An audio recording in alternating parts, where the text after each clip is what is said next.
ಆಕಾಶವಾಣಿ ಗಿಡನೆಟ್ಟು ಮರವಾಗಿಸಿ ಮಳೆ ತರಿಸಿ. ಹಸಿರು ಹೊನ್ನು ಪ್ರಾಯೋಜಿತ ಕಾರ್ಯಕ್ರಮ. ಈ ಕಾರ್ಯಕ್ರಮದ ಪ್ರಾಯೋಜಕರು ಕರ್ನಾಟಕ ಅರಣ್ಯ ಇಲಾಖೆ. ಭಾಗವಹಿಸುವವರು ಶ್ರೀ ಡಿ ಮಹೇಶ್ ಕುಮಾರ್, ಉಪ ಅರಣ್ಯ ಸಂರಕ್ಷಣಾಧಿಕಾರಿಗಳು ಮತ್ತು ಕಾರ್ಯನಿರ್ವಾಹಕ ನಿರ್ದೇಶಕರು, ಮೈಸೂರು ಮೃಗಾಲಯ. ವಿಷಯ ಮೈಸೂರು ಮೃಗಾಲಯ. ನೀರಾಗಿ ಅರಣ್ಯ. ಎಲ್ರಿಗೂ ನಮಸ್ಕಾರ. ಹಸಿರು ಹೊನ್ನು ಕಾರ್ಯಕ್ರಮದ ಈ ಸಂಚಿಕೆಗೆ ತಮ್ಮೆಲ್ಲರಿಗೂ ಆತ್ಮೀಯವಾದ ಸ್ವಾಗತ. ಪ್ರಪಂಚದಲ್ಲಿ ಒಂದು ಸಣ್ಣ ಕೀಟದಿಂದ ಹಿಡಿದು ಅತಿ ದೊಡ್ಡ ಪ್ರಾಣಿಯವರೆಗೂ ಪ್ರತಿಯೊಂದು ಸಸ್ಯಕುಲ ಅಥವಾ ಪ್ರಾಣಿಕುಲ ಅದರದೇ ಆದ ಪಾತ್ರವನ್ನ ವಹಿಸುತ್ತದೆ.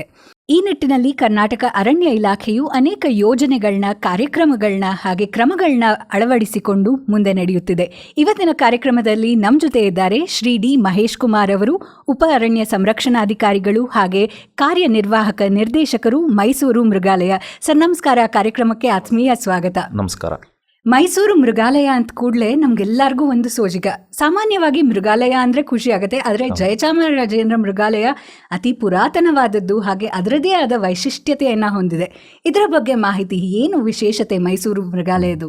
ಸೊ ತಮಗೆಲ್ಲರಿಗೂ ಗೊತ್ತಿರೋ ಹಾಗೆ ಶ್ರೀ ಚಾಮರಾಜೇಂದ್ರ ಮೃಗಾಲಯ ಅದು ವಿಶ್ವವಿಖ್ಯಾತವಾಗಿ ಮೈಸೂರು ಮೃಗಾಲಯ ಅಂತ ಕರೆಯಲ್ಪಡುತ್ತದೆ. ಇದು 1882ರಲ್ಲಿ ಇದು ಸ್ಥಾಪಿತಗೊಳ್ಳುತ್ತೆ. ಸೊ ಆಗಿನ ಒಂದು ಮಹಾರಾಜರಿದ್ದಂಥ ಶ್ರೀ ಚಾಮರಾಜೇಂದ್ರ ಒಡೆಯರ್ ಅವರು ಇದನ್ನು ಸ್ಥಾಪನೆ ಮಾಡ್ತಾರೆ. ತದನಂತರ ಇದು ಕಾಲಕ್ರಮೇಣ ಬೇರೆ ಬೇರೆ ಇಲಾಖೆಗಳ ಅಡಿಯಲ್ಲಿ ಕೆಲಸ ಮಾಡುತ್ತೆ. ಹೇಗೆ ಅಂದರೆ, ಉದಾಹರಣೆಗೆ ಪ್ಯಾಲೇಸ್ ಇಲಾಖೆ ಕೆಳಗಡೆ ಕೆಲಸ ಮಾಡುತ್ತೆ. ತದನಂತರ ಇದು ತೋಟಗಾರಿಕೆ ಇಲಾಖೆ ಕೆಳಗಡೆ ಕೆಲಸ ಮಾಡುತ್ತೆ. ತದನಂತರ ಅರಣ್ಯ ಇಲಾಖೆ ಕೆಳಗಡೆ ಕೆಲಸ ಮಾಡುತ್ತೆ. ಅದಾದಮೇಲೆ ಈಗ ಪ್ರತ್ಯೇಕವಾಗಿ ಕರ್ನಾಟಕ ಮೃಗಾಲಯ ಪ್ರಾಧಿಕಾರ ಅಂತ 1979ರಿಂದ ಯಾವಾಗ ಸ್ಥಾಪನೆಗೊಳ್ತು, ಅದರ ಅಡಿಯಲ್ಲಿ ಇವತ್ತಿನ ದಿವಸ ಕರ್ನಾಟಕದಲ್ಲಿ ಸುಮಾರು 9 ಮೃಗಾಲಯಗಳಿದ್ದಾವೆ. ಅದರಲ್ಲಿ ನಮ್ಮ ಮೈಸೂರು ಮೃಗಾಲಯನೇ ತುಂಬ ಇತಿಹಾಸ ಹೊಂದಿರುವಂಥ ಒಂದು ಮೃಗಾಲಯ. ಇದರಲ್ಲಿ ಪ್ರಮುಖವಾಗಿ ಅಥವಾ ವಿಭಿನ್ನತೆ ಏನು ಅಂತ ನಾವು ನೋಡೋದಾದರೆ, ಇಲ್ಲಿ ಅನಿಮಲ್ ಕಲೆಕ್ಷನ್ ಪ್ಲ್ಯಾನ್ ಅಂತ ನಾವು ಹೇಳ್ತೀವಿ. ಅದರಲ್ಲಿ ಬೇರೆ ಎಲ್ಲೂ ಸಿಗದಂಥ ಪ್ರಾಣಿಗಳು ನಮ್ಮಲ್ಲಿ ನೋಡೋದಕ್ಕೆ ಸಿಗುತ್ತೆ. ಉದಾಹರಣೆಗೆ ವೆಸ್ಟರ್ನ್ ಲೋಲ್ಯಾಂಡ್ ಗೊರಿಲ್ಲಾ, ಈ ಒಂದು ಪ್ರಭೇದ ಝೂ ಅಲ್ಲಿ ಬರೀ ನಮ್ಮ ಮೈಸೂರು ಮೃಗಾಲಯದಲ್ಲಿ ಮಾತ್ರ ಸಿಗುತ್ತೆ. ತದನಂತರ ಈ ಆಫ್ರಿಕನ್ ಆನೆ, ಆಫ್ರಿಕನ್ ಎಲಿಫೆಂಟ್ ಅಂತ ಏನು ಹೇಳ್ತೀವಿ, ಅದು ಕೂಡ ನಮ್ಮಲ್ಲಿ ಸಿಗುತ್ತೆ. ಮತ್ತು ಈ ನಾನ್ ಹ್ಯೂಮನ್ ಪ್ರೈಮೇಟ್ಸ್ ಅಥವಾ ಗ್ರೇಟ್ ಏಪ್ಸ್ ಅಂತ ನಾವು ಏನು ಹೇಳ್ತೀವಿ, ಅದರಲ್ಲಿ ನಾವು ಕೂಡ ಸೇರಿ 5 ಪ್ರಭೇದಗಳು ಗ್ರೇಟ್ ಏಪ್ಸಲ್ಲಿ ಸೇರ್ತೀವಿ. ಸೊ ಅದು ಬಂದು ಗೊರಿಲ್ಲಾ, ಚಿಂಪ್ಯಾನ್ಜಿ, ಒರಾಂಗುಟಾನ್, ಮತ್ತು ಬೊನೊಬೊ ಮತ್ತು ಹ್ಯೂಮನ್. ಸೊ ಇದರಲ್ಲಿ ನಾನು 5 ಏನು ಪಟ್ಟಿ ಮಾಡಿದೆ, ಅದರಲ್ಲಿ ಗೊರಿಲ್ಲಾ, ಚಿಂಪಾಂಜಿ, ಒರಾಂಗುಟಾನ್ ಇವು 3 ಕೂಡ ನಾವು ನೋಡ್ಬೋದು. ಸೊ ಇದು ಅನಿಮಲ್ ಕಲೆಕ್ಷನ್ ಪ್ಲ್ಯಾನ್ದು ಒಂದು ಪ್ರಾಮುಖ್ಯತೆ. ಅದೇ ರೀತಿ ನಾವು ನೋಡೋದಾದರೆ, ನಮ್ಮ ಮೈಸೂರು ಮೃಗಾಲಯ ಬಂದು ಒಂದು ಸಂರಕ್ಷಣಾ ಶಿಕ್ಷಣದ ಒಂದು ಕೇಂದ್ರವಾಗಿರುತ್ತೆ. ಯಾಕೆಂದರೆ ನಾವು ಪ್ರತಿ ವರ್ಷ ಈ ಶಾಲೆ ಕಲಿಯೋ ಮಕ್ಕಳಿಗೆ ಹಾಗೂ ಈ 12ರಿಂದ 18 ವಯಸ್ಸಿರುವಂಥ ಯಾರು ಸ್ಟೂಡೆಂಟ್ಸ್ ಇರ್ತಾರೆ ಅವ್ರಿಗೆ 2 ವಿಭಿನ್ನವಾದ ಒಂದು ಕಾರ್ಯಕ್ರಮನ ನಾವು ಆಯೋಜನೆ ಮಾಡ್ತೀವಿ. ಒಂದು ಈ ಸಮ್ಮರ್ ಕ್ಯಾಂಪ್ ಅಂತ ಮಾಡ್ತೀವಿ. ತದನಂತರ ಒಂದು ಯೂತ್ ಕ್ಲಬ್ ಅಂತ ಮಾಡ್ತೀವಿ. ಈ ಸಮ್ಮರ್ ಕ್ಯಾಂಪ್ ಬಂದು ತುಂಬ ಶಾರ್ಟ್ ಡ್ಯೂರೇಷನ್ ಇರುತ್ತೆ. ಒಂದು 10 ದಿವಸದಲ್ಲಿ ಈ ಇನ್ಸಿಟು ಕಾನ್ಸರ್ವೇಷನ್ ಮತ್ತು ಎಕ್ಸಿಟು ಕಾನ್ಸರ್ವೇಷನ್ ಬಗ್ಗೆ ಅವ್ರಿಗೆ ನಾವು ಒಂದು ಬೇರೆ ಬೇರೆ ಥರದ ಒಂದು ಸಬ್ಜೆಕ್ಟ್ ಮ್ಯಾಟರ್ ಸ್ಪೆಷಲಿಸ್ಟ್ನ ಕರೆಸಿ ಅವರಿಂದ ಒಂದು ಸೆಷನ್ಸ್ನ ಕಂಡಕ್ಟ್ ಮಾಡ್ತೀವಿ. ಮತ್ತು ಔಟ್ಡೋರ್ ಎಕ್ಸ್ಪೋಜರಲ್ಲಿ ಅವ್ರಿಗೆ ಲೇಕ್ ಇಕೋಸಿಸ್ಟಮ್ ಬಗ್ಗೆ ಮತ್ತು ವಿಲ್ಡರ್ನೆಸ್ ಬಗ್ಗೆ ಮತ್ತು ಎಕ್ಸಿಟು ಹಾಗೂ ಇನ್ಸಿಟು ಹೇಗೆ ಲಿಂಕೇಜ್ ಮಾಡಬೇಕು ಅನ್ನೋದ್ರ ಬಗ್ಗೆ, ಈ ಥರ ಒಂದು ಬೇಸಿಕ್ಸ್ ಬಗ್ಗೆ ಅವ್ರಿಗೆ ಹೇಳ್ಕೊಡ್ತೀವಿ. ಅದೇ ರೀತಿ ಇನ್ನೊಂದು ತುಂಬ ಪ್ರಸಿದ್ಧವಾಗಿರುವಂಥ ಯೂತ್ ಕ್ಲಬ್. ಸೊ ಯುವ ಸಂಘಟನೆ ಅನ್ನೋ ಒಂದು ಕಾನ್ಸೆಪ್ಟ್ ಏನಿತ್ತು, ಇದು ಸುಮಾರು ಈಗ ಒಂದು 20-25 ವರ್ಷದಿಂದ ನಡೀತಾ ಇದೆ. ಸೊ ಇದರಲ್ಲಿ ಸುಮಾರು ಒಂದು 25 ಭಾನುವಾರಗಳು, ಇದನ್ನು ನಾವು ಪ್ರತಿ ವಾರದಲ್ಲಿ ಬರೀ ಭಾನುವಾರ ಮಾತ್ರ ಮಕ್ಕಳನ್ನ ಕರೆಸಿ ಸುಮಾರು 60 ಜನ ಫಸ್ಟ್ ಕಮ್ ಫಸ್ಟ್ ಸರ್ವ್ ಬೇಸಿಸಲ್ಲಿ ಮಕ್ಕಳನ್ನ ಕರ್ಕೊಂಡು 25 ಭಾನುವಾರಗಳನ್ನು ಅವ್ರನ್ನ ಎಂಗೇಜ್ ಮಾಡ್ತೀವಿ. ಈಗ ಉದಾಹರಣೆಗೆ ನಮ್ಮ ಝೂ ಅಲ್ಲಿ ಅನೇಕ ಥರದ ಒಂದು ಆ್ಯಕ್ಟಿವಿಟೀಸ್ ನಡೀತಾ ಇರುತ್ತೆ. ಫಾರ್ ಎಕ್ಸಾಂಪಲ್, ನಮ್ಮದೇ ಆದಂಥ ವಿಭಿನ್ನವಾದ ಕಿಚನ್ ಇದೆ, ಅನಿಮಲ್ ಕಿಚನ್, ಮತ್ತು ಸ್ಟೋರ್ ಇದೆ, ಮತ್ತು ಅನಿಮಲ್ ಹಾಸ್ಪಿಟಲ್ ಇದೆ. ಈ ರೀತಿ ಬೇರೆ ಬೇರೆ ಒಂದು ಸೆಕ್ಷನ್ಸ್ಗೆ ಅವ್ರನ್ನ ವಿಸಿಟ್ ಮಾಡಿ ಅನಿಮಲ್ ಯಾವ ರೀತಿ ನಾವು ಕೇರ್ ಮಾಡ್ತೀವಿ ಅನ್ನೋದು ಒಂದು ಬೇಸಿಕ್ ಎಕ್ಸ್ಪೋಜರ್. ಸೊ ದಟ್ ಅವರು ನಮ್ಮ ಮೃಗಾಲಯದ ರಾಯಭಾರಿಗಳಾಗಿ ನಾಳೆ ದಿವಸ ಮೃಗಾಲಯ ಹಾಗೂ ಸಂರಕ್ಷಣೆ ಬಗ್ಗೆ ಅವರು ಹೊರಗಿನ ಒಂದು ಜಗತ್ತಿಗೆ ಅಥವಾ ಅವರ ಒಂದು ಸಮುದಾಯದಲ್ಲಿ friends ಗೆ. ಬಳಗಕ್ಕೆ ಅದನ್ನ ಸಾರ್ಬೋದು ಅನ್ನೋ ಒಂದು ಉದ್ದೇಶದಿಂದ. ಮತ್ತೊಂದು ವಿಶೇಷತೆ ಅಂದ್ರೆ ಮೈಸೂರು ಮೃಗಾಲಯ ಜೊತೆಯಲ್ಲೇ ಇರುವಂತಹ ರೆಸ್ಕ್ಯೂ ಮತ್ತೆ ರಿಹ್ಯಾಬಿಲಿಟೇಷನ್ ಸೆಂಟರ್, ಹೌದು. ಪುನರ್ವಸತಿ ಕೇಂದ್ರ ಮತ್ತೆ ಸಂರಕ್ಷಣೆ, ಇದು ಯಾವ ರೀತಿ ನಡೆಯುತ್ತೆ? ಪುನರ್ವಸತಿ ಈಸಿನಾ? ಎಷ್ಟು ಕಷ್ಟ? ಇದರಲ್ಲಿ ಬರುವಂತಹ ಸವಾಲುಗಳೇನು? ಇದ್ರ ಬಗ್ಗೆ ಒಂದಿಷ್ಟು ಮಾಹಿತಿ. ಸೊ ಈಗ ನಮ್ಮ ಅರಣ್ಯ ಪ್ರದೇಶ ಹಾಗೂ ಕಾಡಂಚಿನ ಗ್ರಾಮಗಳಲ್ಲಿ ನಾವು ಸಾಕಷ್ಟು ಬಾರಿ ಈಗ ಮಾಧ್ಯಮದಲ್ಲಿ ನೋಡ್ತಾ ಇರ್ತೀವಿ. ಈಗ ಸುಮಾರು ಕಡೆ ಏನೋ ಒಂದು ಮಾನವ ವನ್ಯಜೀವಿ ಸಂಘರ್ಷದಲ್ಲಿ ಕೆಲವೊಂದು ಪ್ರಾಣಿ ಗಾಯಗೊಂಡಿದೆ, ಅಥವಾ ಇನ್ಯಾವುದೋ ಒಂದು ಸಂದರ್ಭದಲ್ಲಿ ತಮ್ಮ ಏನೋ ತಾಯಿಯಿಂದ ಬೇರ್ಪಟ್ಟಂಥ ಅನಾಥ ಪ್ರಾಣಿಗಳನ್ನು ಈ ಮೀಡಿಯಾದಲ್ಲಿ ಕವರ್ ಮಾಡೋದು, ಅಥವಾ ಅವು ಕಾಡಂಚಿನ ಪ್ರದೇಶದಲ್ಲಿ ಗ್ರಾಮಗಳಲ್ಲಿ ಇದು ನುಗ್ಗಿ ಬಂದಿರೋಂಥ ಪ್ರಕರಣ ನಾವು ನೋಡಿರ್ತೀವಿ.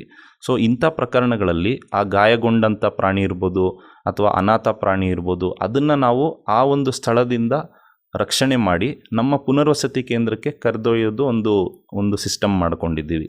ಸೊ ಈ ಒಂದು ಸಂರಕ್ಷಣಾ ಹಾಗೂ ಪುನರ್ವಸತಿ ಕೇಂದ್ರದಲ್ಲಿ ಅದಕ್ಕೆ ಬೇಕಾಗಿರುವಂಥ ಆಹಾರ ಮತ್ತು ಆರೈಕೆನ ನಾವು ಕೊಟ್ಟು ಅದು ಚೇತರಿಸ್ಕೊಂಡಿದ ನಂತರ ಅದನ್ನು ನಾವು ಮತ್ತೆ ಈ ಕಾಡಿಗೆ ಏನು ಅಥವಾ ವೈಲ್ಡ್ಗೆ ಮರುಪರಿಚಯಿಸೋದು ಅಥವಾ ರೀಇಂಟ್ರಡ್ಯೂಸ್ ಮಾಡುವಂಥ ಒಂದು ಕಾನ್ಸೆಪ್ಟಲ್ಲಿ ನಾವು ಕೆಲಸ ಮಾಡ್ತೀವಿ. ಸಾಕಷ್ಟು ಪ್ರಕರಣಗಳಲ್ಲಿ ಏನಾಗುತ್ತೆ ಅಂದರೆ, ಇದು ಈ ಉದಾಹರಣೆಗೆ ಹುಲಿನ ನಾವು ತಗೊಳ್ಳೋದಾದರೆ ಆ ಒಂದು ಕೇನೈನ್ಸ್ ಅಂತ ಹೇಳ್ತೀವಿ, ಆ 4 ಹಲ್ಲುಗಳು ಕೇನೈನ್ಸ್ ಅದು ವೇರ್ ಆಫ್ ಆಗಿರ್ಬೋದು ಅಥವಾ ಈ ಕಾಳಗದಲ್ಲಿ ಅದು ಮುರಿದಿರ್ಬೋದು. ಅಂಥ ಸಮಯದಲ್ಲಿ ಅದು ಸರಾಗವಾಗಿ ಬೇಟೆ ಆಡುವಂಥ ಶಕ್ತಿನ ಕಳ್ಕೊಂಡಿರುತ್ತೆ. ಆಗ ಸಂಘರ್ಷ ಜಾಸ್ತಿ ಆಗ್ಬೋದು, ಮತ್ತು ಅಥವಾ ಸಂಘರ್ಷದಲ್ಲಿ ತೊಡಗಿ ಮಾನವ ಹಾನಿಯಾಗಿರ್ಬೋದು, ಜಾನುವಾರು ಹಾನಿಯಾಗಿರ್ಬೋದು. ಅಂಥ ಪ್ರಕರಣಗಳಲ್ಲಿ ಆ ಪ್ರಾಣಿನ ನಾವು ನಮ್ಮ ರೆಸ್ಕ್ಯೂ ಸೆಂಟರಲ್ಲೇ ಆರೈಕೆ ಮಾಡಿ ಅದರ ಒಂದು ಯಾವಾಗವರೆಗೂ ಲೈಫ್ ಇರುತ್ತೋ ಅಲ್ಲಿವರೆಗೂ ಅದನ್ನು ನೋಡ್ಕೊಳ್ಳೋವಂಥ ವ್ಯವಸ್ಥೆ.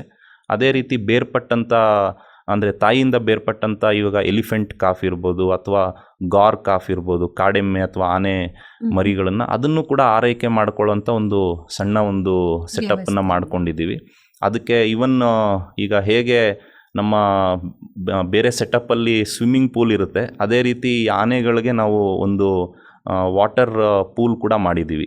ಸೊ ನೀರಲ್ಲಿ ಆಟ ಆಡೋದು ಅಂದರೆ ಬಹಳ ಖುಷಿ ಅದಕ್ಕೆ. ಈಗ ಯಾವ ರೀತಿ ನಾವು ಕಾಡಿನ ಒಂದು ಅರಣ್ಯ ಪ್ರದೇಶದಲ್ಲಿ ಅದಕ್ಕೆ ಬೇಕಾಗಿರುವಂಥ ಆಹಾರ, ಬೇಕಾಗಿರುವಂಥ ಒಂದು ವಾಟರ್ ಹೋಲ್ ಅಂತ ಹೇಳ್ತೀವಿ, ಅಂಥ ಒಂದು ಫೀಚರ್ಸನ್ನು ನಾವು ಇಲ್ಲೇ ನಮ್ಮ ಪುನರ್ವಸತಿ ಕೇಂದ್ರದಲ್ಲೇ ಕೊಟ್ಟಾಗ ಅದಕ್ಕೂ ಕೂಡ ಇದು ಯಾವುದೋ ಬೇರೆ ಸೆಟಪ್ ಅಲ್ಲ ಅನ್ನೋದು ಒಂದು ಫೀಲಿಂಗ್ ಇರುತ್ತೆ. ಮತ್ತು ಅದನ್ನು ನಾವು ಕಾಡಿಗೆ ಮರುಪರಿಚಯಿಸುವಂಥ ಒಂದು ಸಂದರ್ಭ ಬಂದಾಗ ಯಾವುದೇ ಒಂದು ಸಮಸ್ಯೆಗಳಿಗೆ ಅದು ಒಳಗಾಗೋದಿಲ್ಲ. ಮತ್ತೊಂದು ವಿಶೇಷತೆ ಅಂದ್ರೆ ಮೈಸೂರಲ್ಲಿ ಕರ್ನಾಟಕದಲ್ಲೇ ಮೊಟ್ಟ ಮೊದಲ ಸಂರಕ್ಷಣಾ ಸಂತಾನೋತ್ಪತ್ತಿ ಕೇಂದ್ರ ಇರುವಂತದ್ದು, ಕನ್ಸರ್ವೇಷನ್ ಬ್ರೀಡಿಂಗ್ ಸೆಂಟರ್. ಇದ್ರ ಬಗ್ಗೆ ಹೆಚ್ಚಿನ ಮಾಹಿತಿ ನೀಡಿ ಸರ್. ಸೊ ಈಗ ಎಲ್ಲರಿಗೂ ಗೊತ್ತಿರುವಂಥ ವಿಚಾರ, ಇವತ್ತಿನ ದಿವಸ ಹುಲಿ ಇರ್ಬೋದು, ಆನೆ ಇರ್ಬೋದು, ಮತ್ತು ಕಾಡು ನಾಯಿ ಇರ್ಬೋದು, ತೋಳ ಇರ್ಬೋದು, ಇಂಥ ಸಾಕಷ್ಟು ಪ್ರಭೇದಗಳು ಅಳಿವಿನಂಚಿನಲ್ಲಿದೆ ಮತ್ತು ತೀವ್ರ ಒಂದು ಕ್ರಿಟಿಕಲಿ ಎಂಡೇಂಜರ್ಡ್ ಪಟ್ಟಿಯಲ್ಲೂ ಇದೆ. ಹಾಗಾಗಿ ನಮ್ಮ ಮೃಗಾಲಯಗಳು ಇವತ್ತು ಒಂದು ಸಂರಕ್ಷಣಾ ಕೇಂದ್ರದ ಜೊತೆಗೆ ಒಂದು ಸಂತಾನೋತ್ಪತ್ತಿ ಕೇಂದ್ರವನ್ನು ಆಗಿ ಮಾಡುವಂಥದ್ದು ಒಂದು ಉದ್ದೇಶ ಇದೆ. ಇದರ ಒಂದು ಪ್ರಮುಖ ಅಂಶ ಏನು ಅಂತ ಹೇಳಿದ್ರೆ, ನಮ್ಮಲ್ಲಿ ಈ ವೈಲ್ಡ್ ಅಂದರೆ ಈ ಅರಣ್ಯ ಪ್ರದೇಶದಲ್ಲಿ ಅಥವಾ ನ್ಯಾಚುರಲ್ ರೇಂಜಲ್ಲಿ ಯಾವಾಗ ಅಂಥ ಒಂದು ಇದು ಪರ್ಟಿಕ್ಯುಲರ್ ಸ್ಪೀಷೀಸ್ದು ಪಾಪ್ಯುಲೇಷನ್ ಏನು ಡಿಕ್ಲೈನ್ ಆಗುತ್ತೆ, ಅದನ್ನು ರೀಸ್ಟಾಕ್ ಮಾಡೋದಕ್ಕೆ ಅಥವಾ ಅಲ್ಲಿ ರೀಇಂಟ್ರಡ್ಯೂಸ್ ಮಾಡೋ ಅಂಥ ಒಂದು ಪ್ರೋಗ್ರಾಮ್ಗೋಸ್ಕರ ನಾವು ಈ ಒಂದು ಬ್ರೀಡಿಂಗ್ ಪ್ರೋಗ್ರಾಮ್ನ ಹಮ್ಮಿಕೊಳ್ತೀವಿ. ಸೊ ಉದಾಹರಣೆಗೆ ನಮ್ಮ ಮೈಸೂರು ಮೃಗಾಲಯದಲ್ಲಿ ನಮ್ಮದೇ ಈ ಒಂದು ಕರ್ನಾಟಕದ ಪಶ್ಚಿಮ ಘಟ್ಟದ ಅಥವಾ ಉತ್ತರ ಭಾಗದಲ್ಲಿ ಇರುವಂಥ ಪಾಪ್ಯುಲೇಷನ್ನ ನಾವು ಐಡೆಂಟಿಫೈ ಮಾಡಿದ್ದೀವಿ. ಉದಾಹರಣೆಗೆ ನಾವು ಗಾರ್ ಕನ್ಸರ್ವೇಷನ್ ಬ್ರೀಡಿಂಗ್ ಸೆಂಟರ್ ಮಾಡ್ಕೊಂಡಿದ್ದೀವಿ, ಅಂದರೆ ಕಾಡೆಮ್ಮೆ. ತದನಂತರ ನಾವು ಈ ವೈಲ್ಡ್ ಡಾಗ್ ಅಥವಾ ಢೋಲ್ ಕನ್ಸರ್ವೇಷನ್ ಬ್ರೀಡಿಂಗ್ ಸೆಂಟರ್ನ ಮಾಡ್ಕೊಂಡಿದ್ದೇವೆ. ತದನಂತರ ನಾವು ಈ ತೋಳ, ಗ್ರೇ ವುಲ್ಫ್, ಇದರ ಒಂದು ಬ್ರೀಡಿಂಗ್ ಸೆಂಟರ್ ಇದೆ. ಮತ್ತು ತುಂಬ ಕ್ರಿಟಿಕಲಿ ಎಂಡೇಂಜರ್ಡ್ ಸ್ಪೀಷೀಸ್ ಅಂತ ನಾವೇನು ಕರಿತೀವಿ, ನಾನ್ human primate, lion tailed macaque, ಸಿಂಗಲಿಕಾದು ಕೂಡ ನಮ್ಮಲ್ಲಿ ಕನ್ಸರ್ವೇಷನ್ ಬ್ರೀಡಿಂಗ್ ಸೆಂಟರ್ ಇದೆ.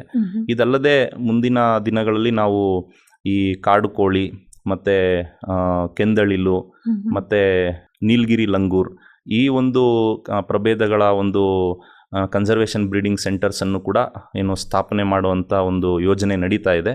ಸೊ ಇದರ ಉದ್ದೇಶ ಏನು ಅಂತ ಹೇಳಿದ್ರೆ, ಈಗ ಸಾಕಷ್ಟು ಪ್ರಾಣಿಗಳು ನಾನು ಹೇಳಿದ್ರಲ್ಲಿ, ಉದಾಹರಣೆಗೆ ಗಾರ್ ಇರ್ಬೋದು, ಅದೊಂದು ವೈಲ್ಡಲ್ಲಿ ಒಂದು 10,000 to 15,000 ಇರ್ಬೋದು, ಅಥವಾ ಈ ಲಯನ್ ಟೇಲ್ಡ್ ಮಕಾಕ್, ಸಿಂಗಲಿಕಾ, ಮತ್ತು ಗ್ರೇ ಉಲ್ಫ್ ಹಾಗೂ ವೈಲ್ಡ್ ಡಾಗ್ ಅಥವಾ ಢೋಲ್, ಇವು ಕೂಡ ನೋಡಿದ್ರೆ ಸುಮಾರು 2,000 to 3,000 ವೈಲ್ಡಲ್ಲಿ ಪಾಪ್ಯುಲೇಷನ್ ಇದೆ.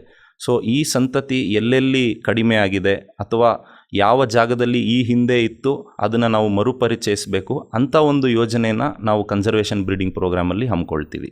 ಓಕೆ, ಇವಾಗ ಉದಾಹರಣೆಗೆ ಸಿಂಗಳಿಕ, ಅದು ವೆಸ್ಟರ್ನ್ ಘಾಟ್ಸಲ್ಲಿ ಮಾತ್ರ ಕಂಡು ಬರುವಂಥದ್ದು. ಅದನ್ನು ಬ್ರೀಡಿಂಗ್ ಸೆಂಟ್ರಲ್ಲಿ ಬ್ರೀಡ್ ಮಾಡಿದಾಗ ಅದಕ್ಕೇನು ಚೇಂಜಸ್ ಇರಲ್ವಾ, ಅಥವಾ ಅದ್ರ ಬಿಹೇವಿಯರಲ್ಲಿ ಯಾವ ರೀತಿನೂ ವಿಭಿನ್ನತೆ ಬರೋದಿಲ್ವಾ? ಈಗ ಇದು ಬಹಳ ಉತ್ತಮವಾದ ಒಂದು ಪ್ರಶ್ನೆ. ಯಾಕೆ ಅಂತ ಹೇಳಿದ್ರೆ, ನಾವು ಇಲ್ಲಿ ಒಂದು ಫೌಂಡರ್ ಸ್ಟಾಕ್ ಅಂತ ಹೇಳ್ತೀವಿ. ಸೊ ಈಗ ಯಾವುದೇ ಒಂದು ಕನ್ಸರ್ವೇಷನ್ ಬ್ರೀಡಿಂಗ್ ಪ್ರೋಗ್ರಾಮ್ನ ನಾವು ಆರಂಭಿಸಬೇಕು ಅಂದರೆ ಅದಕ್ಕೆ ಒಂದು ಫೌಂಡರ್ ಸ್ಟಾಕನ್ನು ನಾವು ವೈಲ್ಡಿಂದನೇ ಕಲೆಕ್ಟ್ ಮಾಡ್ತೀವಿ. ಸೊ ಇದು ಕೇಂದ್ರ ಮೃಗಾಲಯ ಪ್ರಾಧಿಕಾರ ಹಾಗೂ ನಮ್ಮ ಕರ್ನಾಟಕ ರಾಜ್ಯದ ಅರಣ್ಯ ಇಲಾಖೆಯ ಮುಖ್ಯ ವನ್ಯಜೀವಿ ಪರಿಪಾಲಕರ ಒಂದು ಅನುಮೋದನೆ ಪಡ್ಕೊಂಡು ಅಲ್ಲಿಂದ ವೈಲ್ಡಿಂದ ನಾವು ಏನು ಕೆಲವೊಂದು ಸ್ಪೀಶೀಸ್ ಅಂದರೆ ಕೆಲವೊಂದು ಅನಿಮಲ್ನ ಐಡೆಂಟಿಫೈ ಮಾಡಿ ಯಾವುದು ಪೊಟೆನ್ಷಿಯಲ್ ಬ್ರೀಡರ್ಸ್ ಅಂತ ಅನಿಸುತ್ತೆ ಅಂಥವನ್ನ ನಾವು ನಮ್ಮ ಬ್ರೀಡಿಂಗ್ ಸೆಂಟರ್ನ ಕರೆತಂದು ಅಲ್ಲಿ ನಾವು ಬ್ರೀಡಿಂಗ್ ಮಾಡಿಸಿ ನಂತರ ಅದನ್ನು ನಾನೀಗಾಗಲೇ ಹೇಳಿದಾಗೆ ಏನು ವೆಸ್ಟರ್ನ್ ಘಾಟ್ಸಲ್ಲೇ ಇರುವಂಥ ಒಂದು ಸೆಟಪ್ ಇರುತ್ತೆ ಅದನ್ನೇ ನಾವು ರೆಪ್ಲಿಕೇಟ್ ಮಾಡೋದಕ್ಕೆ ಪ್ರಯತ್ನ ಮಾಡ್ತೀವಿ. ಸೊ ಅದ ಒಂದು ದೊಡ್ಡ ಮಟ್ಟದಲ್ಲಿ ಏನು ಅನಿಮಲ್ನ ಎನ್ಕ್ಲೋಜರ್ಸನ್ನು ನಾವು ಸ್ಥಾಪನೆ ಮಾಡಿ ಅಲ್ಲಿ ಕೂಡ ಈಗ ಸಾಕಷ್ಟು ಮರಗಳು ಅಲ್ಲಿ ವಿಭಿನ್ನವಾಗಿರುತ್ತೆ, ಅಂಥದನ್ನೇ ಒಂದು ಸೆಟಪ್ನ ನಾವು ಸೆಟಪ್ ಮಾಡೋದಕ್ಕೆ ಪ್ರಯತ್ನ ಪಡ್ತಾ ಇದ್ದೀವಿ. ಈಗ ಉದಾಹರಣೆಗೆ ಸಿಂಗಲಿಕಾ ಬಂದು ನೀವು ನೀರಿನ ಏನು ಬಟ್ಲು ತಗೊಂಡೋಗಿ ಇಟ್ಟರೆ ಅದರಲ್ಲಿ ಅದಕ್ಕೆ ನೀರು ಕುಡಿಯೋದಕ್ಕೆ ಕಷ್ಟ ಆಗುತ್ತೆ. ಯಾಕೆಂದರೆ ವೆಸ್ಟರ್ನ್ ಘಾಟ್ಸಲ್ಲಿ ಅದು ನದಿಗಳಲ್ಲಿ ಹರಿಯುವಂಥ ಏನು ನೀರನ್ನು ಕುಡಿದು ಅಭ್ಯಾಸ ಇರುತ್ತೆ. ನಾವು ಕೂಡ ಆ ಒಂದು ಎನ್ಕ್ಲೋಜರಲ್ಲಿ ಅದೇ ರೀತಿ ಒಂದು ಹರಿಯುವಂಥ ನೀರನ್ನು ಸೆಟಪ್ ಮಾಡಿದ್ದೀವಿ. ಸೊ ದಟ್ ಅದಕ್ಕೆ ಇದು ನ್ಯಾಚುರಲ್ ಕಂಡೀಷನ್ಸಲ್ಲೇ ಇದ್ದೀವಿ ಅನ್ನೋ ಒಂದು ಪಾರ್ಟ್ ಅಥವಾ ಫೀಲಿಂಗ್ ಬರಲಿ ಅಂತ. ಸೊ ಈ ಥರ ಮಾಡಿ ಅದನ್ನು ನಾವು ನ್ಯಾಚುರಲೈಸ್ಡ್ ಕಂಡೀಷನ್ಸಲ್ಲಿ ಎಕ್ಸ್ಪೋಸ್ ಮಾಡಿ ಈಗ ಸಕ್ಸಸ್ಫುಲಿ ರೀಸೆಂಟಾಗೆ ನಮಗೆ ಒಂದು ಮರಿನೂ ಹಾಕಿದೆ ಒಂದು ತಾಯಿ. ಸೊ ಇದು this is N indication of success of the efforts of the administration. Absolutely. ಇದನ್ನ ಮತ್ತೆ ಮರುಪರಿಚಯಿಸಿದಾಗ ಯಾವುದಾದ್ರೂ ಆ ಥರ ಮರುಪರಿಚಯ ಮಾಡಿರುವಂತಹ ಸನ್ನಿವೇಶಗಳಿದೆಯಾ? ಈಗ ಇದು ತುಂಬ ನೇಸೆಂಟ್ ಸ್ಟೇಜಸ್ ಅಲ್ಲಿದೆ. ಈಗ ರೀಸೆಂಟಾಗಿ ನಾವು ಹಮ್ಮಿಕೊಂಡಿರೋ ಕಾರ್ಯಕ್ರಮ ಅಂತ ಹೇಳಿದ್ರೆ ಈ ಚುಕ್ಕೆ ಜಿಂಕೆ, ಸ್ಪಾಟೆಡ್ ಡಿಯರ್ಸ್ ಮತ್ತು ಸಾಂಬಾರ್ ಡಿಯರ್ ಇವೆರಡನ್ನೂ ನಾವು ಮೃಗಾಲಯದಲ್ಲಿ ಏನಿತ್ತು ಇವು ಸಂಖ್ಯೆ ಹೆಚ್ಚಿಗೆ ಇರುತ್ತೆ, ಆದರೆ ಕೆಲವೊಂದು ಅರಣ್ಯ ಪ್ರದೇಶದಲ್ಲಿ ಈ ಒಂದು ಪ್ರೇ ಪಾಪ್ಯುಲೇಷನ್ ಕಡಿಮೆ ಇರುತ್ತೆ. ಸೊ ಅಂಥ ಒಂದು ಜಾಗನ ಗುರುತಿಸಿ, ಉದಾಹರಣೆಗೆ ನಾವು ಕಾಳಿ ಹುಳಿ ಸಂರಕ್ಷಿತ ಪ್ರದೇಶ ಅಲ್ಲಿ ಒಂದು ಫನ್ಸೋಲಿ ಅನ್ನೋ ಒಂದು ಜಾಗನ ಗುರುತಿಸಿ ಸುಮಾರು ಒಂದು 30 to 40 ಚುಕ್ಕೆ ಜಿಂಕೆಗಳು ಇರ್ಬೋದು, ಪ್ಲಸ್ ಸಾಂಬಾರ್ ಜಿಂಕೆ, ಇವೆರಡನ್ನೂ ನಾವಲ್ಲಿ ಟ್ರಾನ್ಸ್ಲೊಕೇಟ್ ಮಾಡಿದ್ದೀವಿ. ಸೊ ದಟ್ ಅಲ್ಲಿ ಪ್ರೇ ಪಾಪ್ಯುಲೇಷನ್ ಜಾಸ್ತಿ ಆದರೆ ಅಲ್ಲಿನ ಒಂದು ಪ್ರಿಡೇಟರ್ಸ್, ಎಸ್ಪೆಷಲಿ ನಮ್ಮ ಏನು ಹುಲಿ ಇರ್ಬೋದು, ಅದಕ್ಕೆ ಆಹಾರವಾಗಿ ಇದು ಅವೈಲೇಬಲ್ ಆಗುತ್ತೆ ಅಂತ. ಸೊ ಇದು ಮೊದಲನೇ ಹೆಜ್ಜೆಯಲ್ಲಿ ನಾವು ಉತ್ತಮವಾದ ಒಂದು ರಿಸಲ್ಟ್ಸ್ನ ನೋಡಿದ್ದೀವಿ. ಈಗ ಇದನ್ನೇ ನಾವು ನಮ್ಮ ಕನ್ಸರ್ವೇಷನ್ ಬ್ರೀಡಿಂಗ್ ಪ್ರೋಗ್ರಾಮ್ ಅಂದರೆ ಸಂರಕ್ಷಣಾ ಸಂತಾನೋತ್ಪತ್ತಿ ಏನು ಯೋಜನೆ ಇದೆ ಅದರಲ್ಲೂ ಕೂಡ ಅಳವಡಿಸಬೇಕು ಅಂತ ಈಗಾಗಲೇ ನಾವು ಯೋಜನೆಗಳನ್ನ ರೂಪಿಸ್ಕೊಂಡಿದ್ದೀವಿ. ಬಹಳ ಸಂತೋಷ ಸರ್. ನಿಮ್ಮೆಲ್ಲ ಯೋಜನೆಗಳು ಹಾಗೆ ಎಫರ್ಟ್ಸ್ ಯಶಸ್ವಿ ಆಗಲಿ ಅಂತ ಆಶಿಸ್ತಾ ಕಾರ್ಯಕ್ರಮಕ್ಕೆ ಬಂದು ಇಷ್ಟೆಲ್ಲ ಮಾಹಿತಿ ಹಂಚಿಕೊಂಡಿದ್ದಕ್ಕೆ ಧನ್ಯವಾದಗಳನ್ನ ತಿಳಿಸ್ತಾ ಇದ್ದೀನಿ. ನಮಸ್ಕಾರ. Thank you. ಇದುವರೆಗೆ ಕೇಳಿದಿರಿ ಹಸಿರು ಹೊನ್ನು ಪ್ರಾಯೋಜಿತ ಕಾರ್ಯಕ್ರಮ. ಭಾಗವಹಿಸಿದವರು ಶ್ರೀ ಡಿ ಮಹೇಶ್ ಕುಮಾರ್, ಉಪ ಅರಣ್ಯ ಸಂರಕ್ಷಣಾಧಿಕಾರಿಗಳು ಮತ್ತು ಕಾರ್ಯನಿರ್ವಾಹಕ ನಿರ್ದೇಶಕರು, ಮೈಸೂರು ಮೃಗಾಲಯ. ವಿಷಯ ಮೈಸೂರು ಮೃಗಾಲಯ. ಈ ಕಾರ್ಯಕ್ರಮದ ಪ್ರಾಯೋಜಕರು ಕರ್ನಾಟಕ ಅರಣ್ಯ ಇಲಾಖೆ.